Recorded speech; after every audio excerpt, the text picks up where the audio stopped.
자, 여러분 안녕하십니까? 아, 이번 시간에는 이제 3월 모의고사, 우리 첫 모의고사가 되겠죠? 모의고사 문제풀이 해설 강의를 하도록 하겠습니다.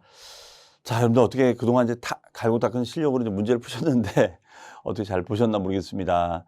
아마 좀 생각보다 점수가 잘 나오신 분도 계시고, 나름대로 했는데 점수가 안 나오는 분도 계실 거예요. 특히 점수 안 나오신 분들 실망하지 마시고요. 이제 첫 모의고사니까. 그다음에 틀린 문제들, 너무 많이 틀렸다고요? 예, 틀린 문제들은 체크해 놓으셨다가 꼭 오답 노트를 작성하시고요. 또 관련 내용 찾아보시면서 그거 체크해 놓으세요. 그리고 이 모의고사는 차곡차곡 쌓아 두셨다가 차후에 여러분들이 좀 어느 정도 좀 정리가 되셨을 때 다시 한 여름쯤에 다시 한번 시간 재놓고 한번 풀어보세요. 그러면 지금 문제 풀 때하고 또 한 2, 3개월 뒤에 풀 때하고는 아마 다를 겁니다. 그래서 지금의 이 모의고사는 나의 실력을 체크하되 내가 어떤 부분이 약한지 그런 약점과 강점을 분석하는 그런 시간이라고 보시면 되겠습니다. 자, 여러분들 힘내시고요. 먼저 우리 세법은 25번 문제부터 출발이 되겠습니다. 자, 25번. 자, 이 문제는 우리가 조세 총론에 나오는 조세의 분류와 관련된 문제가 되겠습니다. 즉 부동산 활동에 관련된 분류, 부동산의 취득, 보유, 양도할 때는 어떤 세금이 있는지. 자, 이 문제도 2, 3년 주기로 출제가 되는 건데 이번 첫 문제는 이제 이런 문제로 구성이 되어 있습니다. 자, 그러면 보시면 부동산을 보유, 양도 시에만 과세할 수 있는 조세 항목으로 옳은 것은이죠. 자, 그러면 첫 번째, 취득세는 언제 납세의무가 발생합니까? 취득할 때만 납세의무가 발생하는 거죠. 네, 그러니까 해당사가 없고요. 그 다음에 지방교육세는 얘는 언제예요? 얘는 취득하고 보유할 때 납세의무가 발생합니다. 예를 들어서 우리가 취득세 달라붙죠. 취득세, 지방교육세 20%, 재산세, 지방교육세 20%가 있죠. 그러니까 보유 양도는 아니고요. 그 다음에 3번이 답이 되는데 지방소득세는 소득이 일어나야지만 납세의무가 발생합니다. 그러면 취득할 때는 우리가 소득이 일어나요? 안 일어나요? 안 일어난다 이렇게 썼죠. 맞아요? 하지만 보유할 때는 무슨 소득이 생겨요? 임대소득이 생기죠. 그 다음에 양도할 때는 양도소득이 생깁니다. 그렇기 때문에 납세의무가 발생한다. 이렇게 얘기가 되겠습니다. 재산세는 보유 시에만 납세의무가 발생이 되는 것이고, 그다음에 농어촌 특별세는 우리 이렇게 우절했죠. 자, 1년 내내 농사 짓는 사람은 뭐라고 한다? 농부. 취득할 때 농사 짓고, 보유할 때 농사 짓고, 양도할 때 농사 짓는 거. 그러면 얘는 농어촌 특별세가 있고, 그다음에 부가가치세가 있죠. 부가가치세가 있다. 이렇게 볼 수가 있겠습니다. 그러면 농부. 그러면 여기에서는 결론적으로 부동산을 취득, 부동산을 보유, 부동산을 우리가 양도할 때 납세의무가 발생이 됩니다. 네, 답은 3번이 되겠습니다. 자, 뭐 조금만 정리하면 이런 문제는 맞출 수가 있을 거예요. 자, 정리 잘 하시고요. 그다음에 26번입니다. 이거는 이제 조세총론의 용어. 제가 우리 기본 강의 때 용어 강조 많이 했었죠. 용어에 관한 설명이다. 틀린 것은 모두 몇 개인가? 틀린 것은 첫 번째, 과세표준의 용어. 과세표준은 과세할 수 있는 기준을 말한다. 그러면 그 기준은 보통은 금액이나 예외적으로 수량으로 표시가 될 때가 있다. 이렇게 이제 과세표준의 정의였었죠. 그래서 세액산출의 기초가 되는 과세 물건의 수량이나 면적으로 표시가 되면 이게 뭐가 되는 거예요? 종량세가 되는 거죠. 종량세가 되고, 그 다음에 가액으로 표시가 되면 얘가 뭐가 되는 거예요? 종가세 방식이 되는 것이죠. 그 다음에 체납처분비, 체납, 세금이 밀렸다는 거죠. 이런 행정처분에 들어가는 비용이에요. 그래서 재산의 압류, 보관, 운반과 매각에 들어가는 비용을 말한다. 이게 이제 체납처분비였었죠. 그 다음에 이 체납처분비, 또는 우리 국세에서는 이제 강제징수비라고도 하죠. 강제징수비. 우리 국세에서는 강제징수비. 자, 그럼 얘네들의 표현은 채권자 주머니, 관할관청에서 먼저 우리가 지불하는 것이기 때문에 채권자인 관할관청이 제일 먼저 우리가 변제를 받는 거죠. 그래서 얘는 가장 1순위로 우리가 변제를 받는다. 이렇게 보시면 되겠습니다. 그다음에 세 번째, 납세무자란 지방세를 납부할 의무가 있는 자를 말한다. 네, 납부할 의무가 있는 자를 말하는 거예요. 다만 특별징수 의무자는 포함한다, 제외한다, 제외한다가 되겠고요. 그다음에 2차 납세의무자입니다. 2차 납세의무자. 2차 납세의무자라는 것은 본래의 납세의무자가 있는데 그 본래의 납세의무자가 납부 책임을 다하지 못해서 그 부족분을 대신 책임지는 걸 말하는 거죠. 우리가 2차 납세의무자다 이렇게 얘기합니다. 그래서 이행할 수 없는 경우에 우리가 가름하여 납세의무를 지는 자를 말한다가 되겠습니다. 그 다음에 지방세를 징수할 때 편의상 징수할 여건이 좋은 자. 자, 여건이 좋은 자는 우리가 사업주가 되겠죠. 사업주. 사업주로 하여금 징수케 하고 징수한 세금을 납부케 하는 것을 말합니다. 자, 우리가 보통 징수는 세무공무원이 고지서를 작성해서 고지 납부를 시키는 거죠. 그게 보통 징수가 되는 거고, 이거는 보통 징수가 아니라 특별 징수가 되겠죠. 특별 징수. 특별 징수가 됩니다. 특별 징수. 자, 답은 한 개가 되겠습니다. 미음 한 개. 네. 자, 어쨌든 주요 용어들, 우리 기본서에 가면 용어 정리 있죠? 이 용어 정리 다시 한번 쭉 한번 읽어보시기 바랍니다. 최근에 들어서 이런 용어 같은 거 가지고 자꾸 이제 시험에 내고 있는 편이에요. 자, 그 다음에 27번 문제 갑니다. 27번은 바로 우리 시험에 자주 나오는 취득세 납세무자에 관련된 설명으로 틀린 것은, 자, 이게 출제가 많이 되고 있는 이유는 뭐냐면 취득 유형별로 납세무자를 따질 게 많아요. 그래서 이 파트는 여러분들이 읽으시면서 왜 이런 경우에 이 사람이 납세무자가 되는 것인지를 개념 이해를 하는 것이 중요하다. 이렇게 제가 강조했던 것 같습니다. 자, 그럼 하나하나 문장 보도록 하겠습니다. 자, 먼저 보시면 이거 지문 긴데, 자, 이렇게 지문이 길 때는 여러분들 키워드를 빨리 찾는 연습을 좀 하시는 게 도움이 돼요. 근데 처음에는 이게 잘 안 되는데 자꾸 책을 보다 보고 문장을 읽다 보면 키워드가 보여요. 그래서 키워드를 보시면서 생각을 하시는 거죠. 그런 연습을 지금 시간 있으실 때 차곡차곡 하시면 분명히 도움이 되실 겁니다. 자, 그럼 여기서는 키워드가 뭐냐면 이거죠. 그 주체구조부와 하나가 되어. 그럼 주체구조부 하면 떠오르는 거 있지 않습니까? 바로 뭐 있었죠? 건물이 있다, 은행이 있다. 은행이 뭘 설치한다? 금고를 설치한다. 맞죠? 그러면 금고라는 시설물이 있으면은 가설자 은행이 납세무자가 된다, 건물주가 된다. 건물주가 된다. 그럼 그 건물주를 뭐라 한다? 주체구조부 취득자. 주체구조부 취득자가 되겠죠. 그러면 여기 보시면은 주체구조부 취득자 외의자가 가설한 경우에도 주체구조부 취득자가 함께 취득한 것으로 본다. 간주한다. 이 뜻이 되겠죠. 네. 그 다음에 두 번째는 토지의 지목을 사실상 변경함으로써 그 가액이 증가한 경우에는 취득으로 보자. 이것도 간주 취득이 되는 거죠. 그 다음에 세 번째는 이거 중요한 지문인데 법인 설립 시에 발행하는 주식 또는 지분을 취득함으로써 과점주주가 된 경우에는 취득으로 본다, 보지 아니한다, 보지 아니한다. 이게 되겠죠. 그렇죠. 요거 강조 많이 썼어요. 과점주주가 되면 우리가 법인 외에도 주주 1인과 특수관계인의 지분합이 몇 프로? 50%를 초과하는 과점주주가 되면 취득가액의 과점 지분율만큼 취득한 것으로 보아 납세무가 발생한다라고 했는데 딱 한 번 봐준다. 그 한 번이 언제다? 법인 설립시다. 법인 설립 시 과점주주가 된 경우에는 우리가 부과한다, 부과하지 아니한다, 부과하지 아니한다. 이거 반드시 기억하셔야 되겠습니다. 자, 다음은 3번이 되겠고요. 그 다음에 자, 우리 신탁법에 따른 신탁. 위탁자의 지위전이 있다. 그러면 이거는 뭐죠? 위탁자 A에서 위탁자 B로 새로운 취득이 되는 거야. 그러니까 이거는 새로운 위탁자가 취득한 것으로 본다가 되겠죠. 네. 그 다음에 5번은 부담부 증여. 이거 강조 많이 했었던 지문이죠. 부담부 증여하면 떠오르는 거 왼쪽은 증여자, 오른쪽은 수증자. 전체 증여 금액에 채무액이 있다. 채무를 인수하면 유상취득. 채무 외에는 무상취득. 이게 키워드가 되는 거죠. 그럼 얘는 뭐라고 돼 있어요? 채무액에 상당하는 부분을 유상으로 취득했다면 채무액이니까 이거는 유상취득이 되겠죠. 그런데 만약에 문장 지문에 채무액 이외다. 그러면 어떻게 해줘야 돼요? 무상취득이라고 해주면 되겠지요. 자, 정답은 3번이 되겠습니다. 자, 어쨌든 이 납세무자 유형 이외에도 많이 있지만 여러분들이 다시 한번 기본서 보시면서 쭉 다시 한번 이렇게 필터링을 보시면 좋을 것 같습니다. 자, 28번 문제입니다. 자, 역시 중요한 주제죠. 취득세 과세 표준 및 세율에 관한 설명으로 틀린 것은, 자, 이거는 과표 기준도 알고 세율도 다 알아야지만 우리가 문제를 맞출 수가 있습니다. 보시면 첫 번째 취득세 과세 표준은 취득 당시 가격으로 한다. 자, 문제 없고 다만 연부로 취득하는 경우, 우리 연부라는 거 기억하시죠? 연부는 몇 년에 걸쳐 2년 이상에 걸쳐서 나눠내는 걸 말한다. 그러면 전체 금액이 아니라 뭐가 된다? 연부, 사실상 지급되는 연부 금액이 된다. 그럼 만약에 4억짜리 부동산을 4년 연부로 취득했다. 그러면 어떻게 되는 거예요? 1억이 되는 것이죠. 맞죠? 자, 두 번째. 자, 요거 중요한 표현이죠. 취득가액의 범위에 포함이 되느냐 안 되느냐. 그러면 취득가액에 직간접적으로 포함이 되는 비용이고 포함이 안 되는 비용이 있는데 여기에서는 우리가 자, 연부 계약에 따른 이자. 그래서 중요한 표현은 우리가 법인이죠. 법인. 돈 많은 법인이 되면은 포함시켜서 취득가액을 업을 시켜서 취득세를 더 많이 받는다 이렇게 했었어요.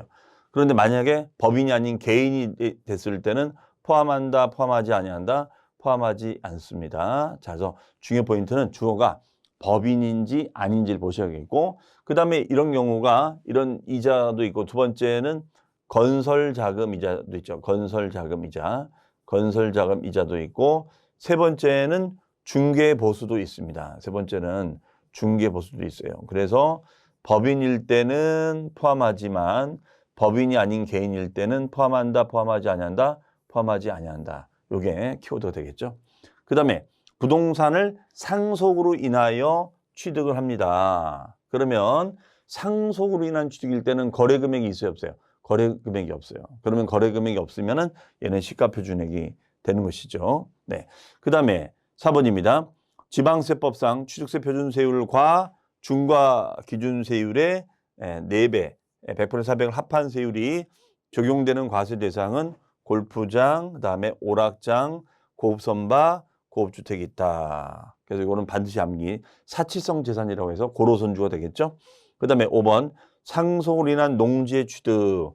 상속으로 인한 농지의 취득이 됐을 때는 얘는 원래 일반 상속은 상위팔 2.8이지만 농지의 상속이니까 뭐야? 농23. 1000분의 28이 아니라 1000분의 23의 표준세율이 돼야겠죠. 그렇죠? 자, 답은 5번이 되겠습니다. 자, 그 다음에 29번입니다. 자, 이거는 이제 종합 문제가 되겠죠. 취득세 관련된 종합 문제. 관련 설명 중 틀린 것은 이라고 되어 있습니다. 첫 번째, 신탁재산의 취득. 자, 우리 신탁재산의 취득은 위탁자하고 수탁자 간의 신탁 약정에 대해서는 기본적으로 신탁은 믿고 맡긴 거니까 얘는 취득세도 비과세, 이것도 비과세가 되는 겁니다. 그런데 단이에요, 단. 주택조합 등과 조합원 간의 부동산 취득 및 주택조합 등의 비조합원용 부동산 취득은 이거는 예외적으로 취득세를 부과한다입니다. 부과하지 않는다 아니라 부과한다가 되겠어요. 네. 자, 요거 주의해서 봐주셔야 됩니다. 주의해서 요런 거 조심하셔야죠. 네. 그러니까 근데 이 문장이 없이 그냥 신탁법에 따른 신탁은 그냥 단순히 맡긴 거다. 그러니까 둘 다 세금이 없다. 이렇게 보시면 되겠고요. 이 문장 나면 과세된다는 거. 자, 요거는 X가 되겠습니다. 그 다음에 취득세 물건을 취득한 자는 징여로 인한 취득입니다. 그러면 신고하고 납부하는 기간이 언제냐? 기본적인 신고는 원시 취득일로부터 승계 취득일로부터 60일인데 단 징여의 경우에는 징여일이 속하는 달의 말일로부터 3개월 이내에 우리가 신고 납부해줘야죠. 그러면 여기서 왜 말일부터 3개월이냐? 우리가 징여를 받으면 징여로 인한 취득세인 지방세만 납부하는 것이 아니라 국세인 징여세도 납부를 해줘야 되거든요. 그러니까 이것이 기간이 그동안은 좀 다르다 보니까 혼동이 되는 거야. 그래서 징여세 신고도 3개월이니까 우리가 징여에 따른 취득세 신고도 3개월로 맞추자. 이렇게 얘기가 된 것입니다. 그 다음에 취득가액이 50만 원 이하일 때는 취득세를 부과하지 아니한다. 이런 개념을 뭐라고 할까요? 이런 개념을 면세점이라고 하죠. 면세점. 그렇죠? 면세점. 그 다음에 4번 취득세는 분할 납부와 물납 규정이 적용이 된다 안 된다? 되지 않습니다. 그 다음에 5번 취득세 감면시 부가세는 감면세 곱하기 20%만큼 농어촌 특별세가 부과되죠. 그래서 감농2가 되겠습니다. 반드시 암기해 두시기 바랍니다. 자, 30번으로 갑니다. 등록면허세에 관한 설명이다 틀린 것은. 자, 등록면허세는 보통 이렇게 종합문제 형태로 한 문제, 많으면 두 문제 나오는데요. 보통 납세모장, 과세표준, 세율, 부가징수 이런 내용들 위주로 출제를 하고 있어요. 첫 번째, 등록면허세 납세문자는 판단을 외관으로 합니다. 외관상 등기 의무자가 아니라 권리자가 된다는 거. 그래서 의무자가 아니라는 거 기억해 두시고요. 의무자가 아니다. 두 번째는 토지 지목이 묘지인 토지 등록은 등록면허세를 부과한다 안 한다? 안 한다. 이건 뭐냐면 묘지는 무서워. 묘지는 무서워서 부과하지 않습니다. 그 다음에 등록 당시 자산을 재평가해서 가치를 올리거나 감가상에서 가치를 떨어뜨려요. 그러면 가격에 변화가 생기겠죠. 그래서 그 사이로 가격이 달라졌다면 이 변화를 반영해 줘야 되는 거니까 변경 전이 아니라 변경된 가액을 과표를 해줘야겠죠. 그 다음에 저당권 설정 등기에 대한 등록면허세 과표 세율은 자 저당권이죠. 저당권은 부동산이에요, 채권이에요. 당연히 이건 채권가액이죠. 채권가액에 대해서 곱하기 0.2%가 된다. 이 뜻이 되겠어요. 답은 4번이 되겠습니다. 그 다음에 등록을 하려는 자는 등록을 하기 전까지 납세지 권한을 지자체 장에게 신고 납부하자. 이때 전이라는 거 후가 아니라는 거야. 후가 아니야.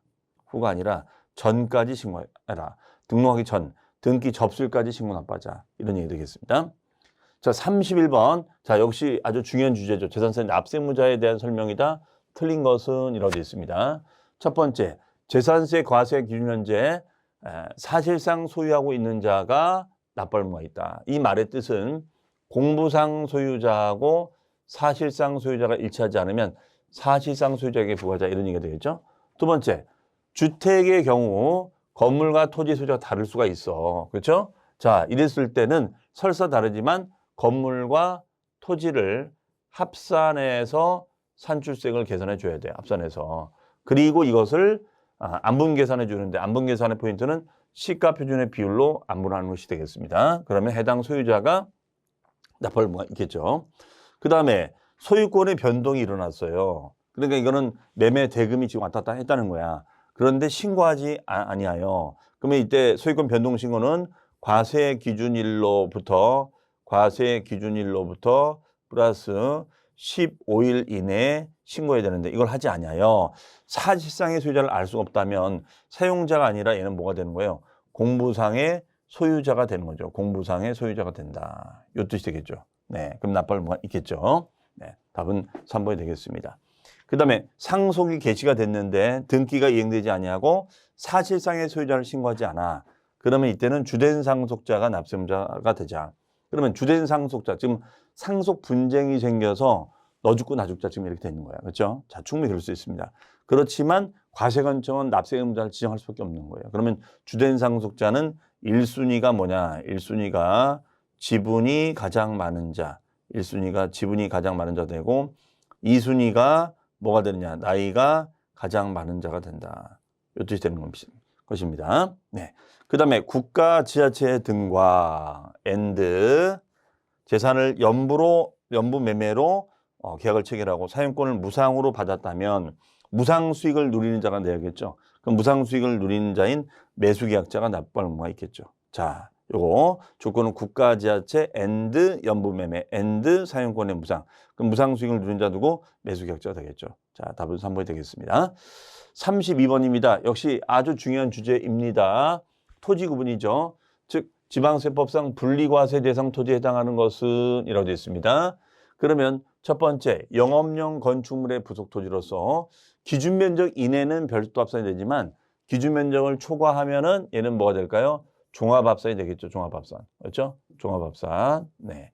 그 다음에 2번 고급 오락장용 토지는 얘는 뭘까요? 4% 고율 분리. 4% 고율 분리가 되겠죠.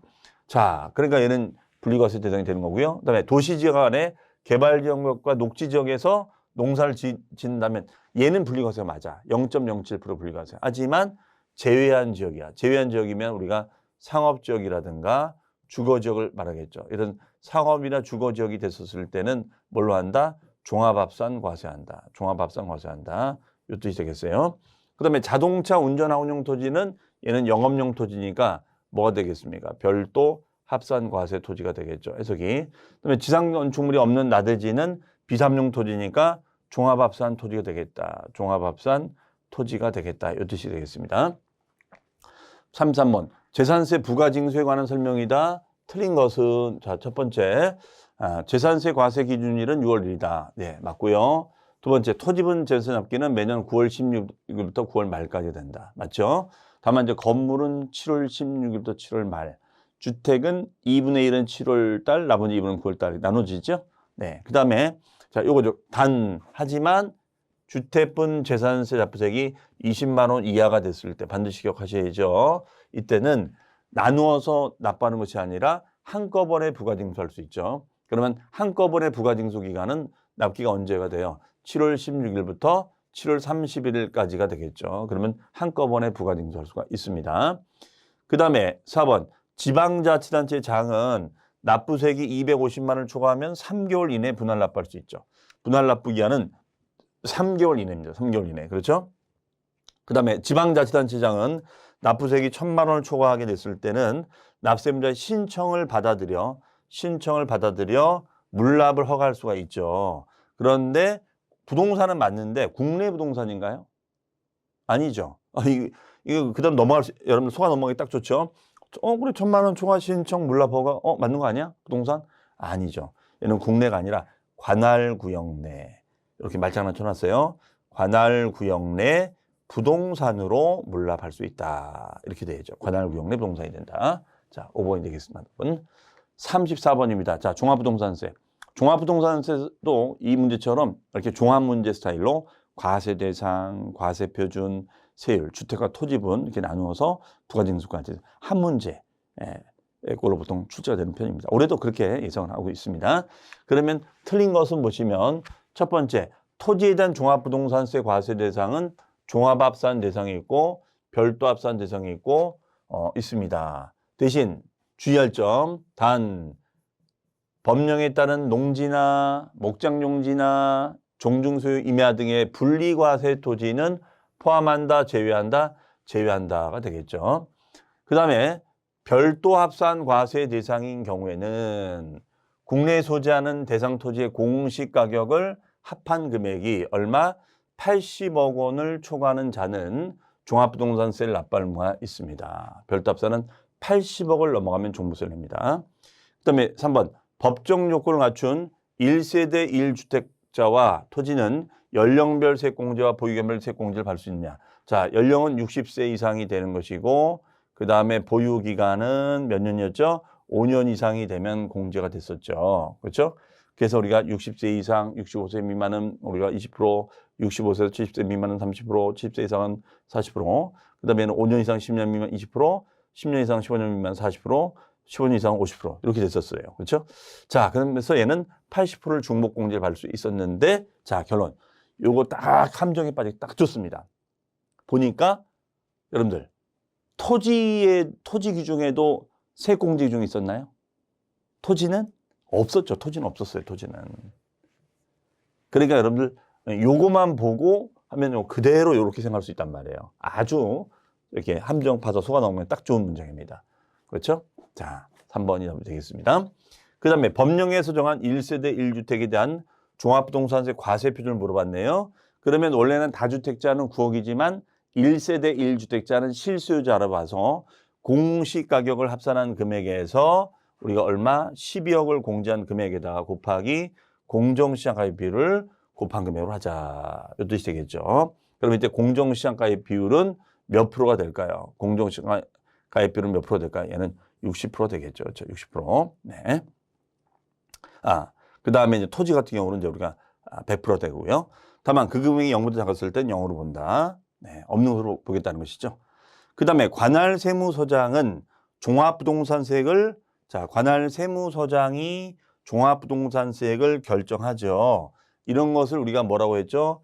정부 부과 세목이다. 정부 부과다. 이렇게 썼어요. 결정해서 12월 1일부터 15일까지 부과징수합니다. 네. 35번입니다. 양도소득세 국내 과세 대상 자산에 해당하는 것은 자, 양도소득세 과세 대상은 취득세처럼 열거주의했었죠. 그래서 부동산에 관한 권리, 주식, 파생상품, 기타 자산 이런 내용들이 있었잖아요. 큰 흐름 봤을 때. 자, 갑니다.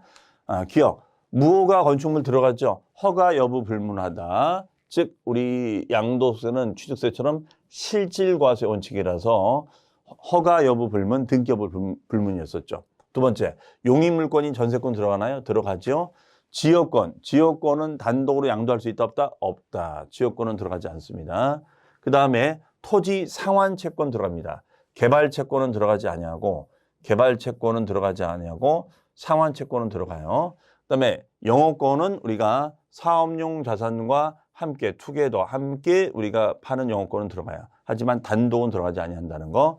그 다음에 부동산 임차권은 채권이야. 근데 채권인데 반드시 등기랑 의사 표시가 있어야 되는 거죠. 그러면 등기하지 아니한 것은 들어가지 아니한다. 이 뜻이 되겠습니다. 그러면 기억, 니은, 리을. 자, 1번이 되겠네요. 그렇죠? 자, 36번 갑니다. 자, 이거는 양도소득세 종합문제가 되겠죠? 소득세법상 양도소득세에 관한 설명 중 옳은 것을 찾아봐라. 그렇죠? 첫 번째, 양도소득세는 국세 맞지요? 목적세 아니라 보통세 맞지요? 간접세가 아니라 직접세죠. 직접 양도자가 직접 부담하면 나빠죠. 그다음에 종합과세가 아니라 양도소득세는 뭐예요? 분류과세가 되겠죠. 분류과세가 되겠습니다. 분류과세.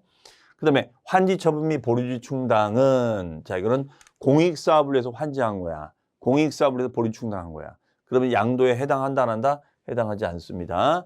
그다음에 1세대가 주택과 입주권을 보유하다가 주택을 양도합니다. 그러면은 입주권도 주택으로 해석하는 것이죠. 얘도 주택으로 보는 거야. 그러면 다주택자가 되는 거니까 얘는 다주택자가 되는 거니까 비과세 적용이 될 수가 없겠지요. 그렇죠? 그다음에 양도소득 금액은 양도 차익에서 기본공제를 차감하나요? 아니요. 얘는 장기 보유 특별공제, 장기 보유 특별공제를 차감하여 계산하는 것이죠. 그다음에 미등기 양도자산인 경우에도 필요경비 계산공제 적용이 되느냐. 미등기는 안 되는 거 아닌가.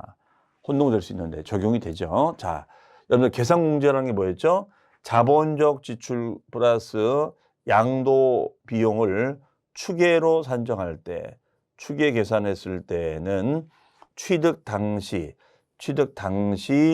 기준시가에다가 곱하기 3% 등의 비율을 곱해서 적용해 주는 거예요. 그러면 기준시가가 만약에 1억이 되면 1억에 3%면 300이 되겠죠. 10억에 3%면 3천만 원이 되겠죠. 자, 여기 되겠습니다. 답은 5번이 되겠습니다. 네. 그 다음에 37번입니다. 1세대 1주택의 양도소득세에 비과세에 대한 설명으로 틀린 것은 이라고 되어 있습니다. 첫 번째, 거주자로서 해당 거주의 연령이 30세 이상이 되면 배우자가 없을지라도 1세대로 보자. 예, 원래는 배우자가 있어야 되잖아요. 하지만 배우자가 사망, 이혼, 30세 이상이 되면 1세대로 보는 것이죠. 그 다음에 1주택을 여러 사람이 공동 소유합니다. 그럼 공동 소유에서 주택수를 계산할 때는 공동 소유를 인정해서 각자가 그 주택을 소유한 것으로 보는 것이 맞겠죠. 각각의 주택. 그 다음에 법령으로 정한 귀농주택으로 집이 두 채가 됐습니다. 자, 그러면은 얘는 귀농주택하고 그 다음에 일반 주택이 있다. 그러면은 이때는 일반 주택을 5년 이내 일반 주택을 양도하게 되면 비과세 규정을 적용해 줍니다. 네, 이때 5년 이내는 숫자 반드시 기억해 주시고요. 왜냐하면 이제 귀농을 하면은 아유 농사 짓기 힘들다 하고 다시 올라오는 경우가 많이 있어서 이 5년이라는 단서 조항을 주는 것입니다. 그 다음에 이제 상속으로 인한 1세대 2주택이 됐을 때는 자 상속주택하고 플러스 일반 주택이 있어. 그렇죠? 그럼 어떤 집을 먼저 팔아야 돼요? 일반 주택을 먼저 양도할 때는 비과세 규정이 적용이 되겠죠. 그렇죠? 네. 그 다음에 혼인해서 집이 두 채가 됐습니다. 올해 이거 개정됐죠? 혼인해서 집이 두 채가 됐습니다. 이랬을 때는 혼인한 날로부터 5년인가요? 아니요. 올해 개정돼서 10년 이내에 먼저 양도한 주택은 1세대 1주택으로 봐서 비과세를 주죠. 올해 개정된 사항이죠. 자, 답은 5번이 되겠습니다. 자, 그 다음에 38번입니다. 이건 뭐 외워야지 방법이 있나요? 자, 어쨌든 세율은 뭐 지금 다 못 외워줬습니다. 그냥 계속 눈에 익히시고 어차피 시험날 당일날만 기억나면 되는 거니까 지금은 뭐 눈에만 익혀놓으세요. 자, 그래서 이 문제 틀렸다고 해서 너무 섭섭해하지 마시고요. 지금은 그냥 계속 반복해서 본다라고 생각하시면 되겠습니다. 자, 봅니다. 세율에 대한 설명이다. 바르게 연결되지 않는 것은 그러면 우리가 이제 양도소득세 세율은 등기 이전이냐 아니냐. 그래서 미등기가 됐을 때는 최고세율 70% 나고 등기 이전이 되면 보유 기간에 따라 달라지는 거죠. 1년 미만이냐, 1년 이상, 2년 미만이냐 이렇게. 자, 그러면 미등기 된 토지는 미등기니까 얘는 70% 되는 거죠. 그 다음에 1년 6개월. 자, 용익물권으로서 1년 이상 2년 미만이 됐을 때는 40% 됩니다. 그 다음에 골프 이용권은 기타 자산이야. 그러면 기타 자산인데 요 기타 자산은 보유 기간에 관계없이 관계가 없어요. 관계없이 우리가 6에서 45%가 되는 것이 맞습니다. 그러니까 1년 3개월이든 1년이든 상관없어요. 그 다음에 분양권 같은 경우에는 우리가 어떻습니까? 1년 이상이 됐을 때는 가장 얘는 강력한 규제를 받기 때문에 아직까지도 얘는 우리가 100분의 60% 적용이 되는 거죠. 누진세로 되는 것이 아니라 자 4번이 X가 되겠습니다. 그 다음에 상가 건축물, 건축물이나 일반 나든지 등은 1년 미만 50%, 1년 이상 2년 미만 40%, 2년 이상 6에 45%잖아요. 그러면 1년 3개월이니까 얘는 우리가 40% 됩니다. 그 다음에요. 39번입니다. 양도소득에 대한 장기 보유 특별 공제와 관련된 설명이다. 옳은 것은 자, 첫 번째 장기 보유 특별 공제는 양도가액 곱하기 공제율을 곱하여 구한다. 양도가액이 아니라 양도 차익이죠. 차익에다가 공제율을 곱하는 거예요. 차익에다가 공제율을 곱하는 것이 맞겠죠. 그 다음에 두 번째 장기 보유 특별 공제는 국내에 소재하고 3년 이상이 되고 등기된 토지 건물 조합원의 입주권을 말합니다. 다만 이때 입주권은 원조합원 입주권만을 지칭하는 거예요. 단 이때 조합원 입주권은 조합원으로부터 취득한 것을 포함한다, 제외한다가 되겠죠. 네. 승계조합은 안 된다는 거고. 그 다음에 3번 비삼용 토지를 우리가 양도할 때는 보유 요건을 갖췄을 때는 장기 보유 특별공제를 적용할 수가 있느냐 없냐? 할 수가 있습니다. 얘는 할 수가 있어요. 매년 2%씩 공제가 됩니다. 매년 2%씩 돼서 6에서 30%를 한도로 공제가 됩니다. 그 다음에 4번 국외 소재 부동산은 장기 보유 특별 공제를 적용할 수 있느냐? 없어요. 네, 이거 아주 중요한 조항이죠. 국외 자산을 양도했을 때는 국외 자산 양도 시는 장기 보유 특별 공제가 적용이 되질 않습니다. 그 다음에 12년 부연 상가 건물 양도하는 경우에는 양도채액의 24%의 장기 보유 특별 공제 적용 받는다. 왜냐하면 얘는 매년 2%잖아요. 매년 2%가 되는 거니까 상가 같은 경우에는 그러면 12년 곱하면 어떻게 돼요? 곱하기니까 24% 되는 것이 맞겠죠. 양도차익에. 그렇죠? 자, 그래서 최저 얘는 6에서 30%가 됩니다. 자, 어쨌든 요 39번 요 당특 공제도 아주 뭐 우리 시험에 자주 나온 주제니까 어쨌든 공제 대상, 계산 요령 등 꼭 정리 잘 하고 해 놓으셔야 됩니다. 자, 마지막 40번 갑니다. 자, 답은 5번이 되겠고요. 그 다음에가 40번 부동산 임대업 소득에 관한 설명 중 틀린 것은 자, 요 부동산 임대도 우리가 2, 3년 주기로 꾸준하게 출제가 되고 있어요. 그래서 부동산 임대소득의 범위, 비과세 임대소득, 분리과세 가능한 주택 임대 소득에 대한 산출세 이런 내용들 위주로 출제를 하고 있습니다. 첫 번째, 자 토지 중에서는 논밭을 작물 생산에 이용하게 함으로써 발생하는 사업소득은 소득세를 과세한다 안 한다 하지 않습니다. 그 다음에 지역권의 대여소득은 사업소득에 해당이 돼요. 단 공익사업과 관련된 지역권의 대여는 일시적이고 우발적인 소득이야. 일시적이고 우발적인 거야. 그러니까 얘는 우리가 사업소득에 해당하지 않으면 뭐가 돼요? 기타 소득에 해당되죠. 기타 소득. 그렇죠? 기타 소득. 그 다음에 집이 두 채가 되어 있습니다. 집이 두 채가 되어 있고 두 채 중에서 한 채를 월세계약 형태로 임대합니다. 그러면 당연히 그 임대료에 대해서는 소득세 과세가 되겠죠. 그렇죠? 그다음에 한 개 주택을 소유하는 자의 주택 임대 소득은 자, 집이 한 채가 돼. 그러면 집이 한 채가 되고 그 1주택을 임대했을 때는 소득세를 과세하지 않습니다. 다만 법령에서 정한 고가주택 12억을 초과하는 고가주택이나 아니면 국외주택은 제외한다. 제외한다는 건 뭐예요? 얘는 과세한다. 이 뜻이 되겠죠. 저기. 그다음에 3주택을 소유하는 자가 받은 보증금의 합계가 2억 5천만 원일 때는 간주임대료를 사업소득 수익금액에 산입한다. 자, 우리 주택의 간주임대료는 여러분들 어떻습니까? 집이 한 채, 집이 두 채, 집이 세 채가 되고 보증금의 합계가 얼마요? 3억을 넘어가면은 얘는 간주임대로 신고 대상이 되는 것이죠. 그렇죠? 그런데 3주택이 되고 보증금의 합계가 2억 5천밖에 안 돼. 3억을 넘지 못해요. 그러니까 얘는 적용 대상이 된다 안 된다? 안 된다가 되겠죠. 안 된다. 수익금액 산입하지 않습니다. 네, 답은 5번이 틀린 질문이 되겠습니다. 자, 이렇게 해서 우리가 여러분들 풀어봤는데 어떻습니까?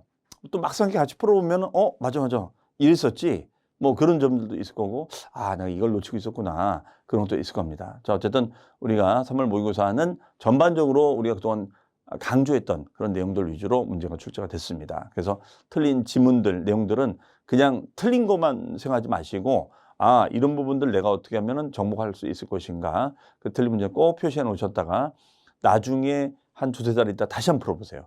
그러면 또 다르게 느껴집니다. 아셨죠? 자, 어쨌든 이제 우리가 모의고사도 보기 시작했는데 이제는 우리 실력을 업그레이드 시키는 시점이 됐습니다. 어쨌든 이제 날씨도 포근하고 한데요. 나른하지만 여러분들 시간 관리 잘 하시면서 다음 회차 때는 더 좋은 결과를 또 예상하면서 화이팅 하시기 바랍니다. 자, 오늘의 해설 강의는 여기서 마치도록 하겠습니다. 감사합니다.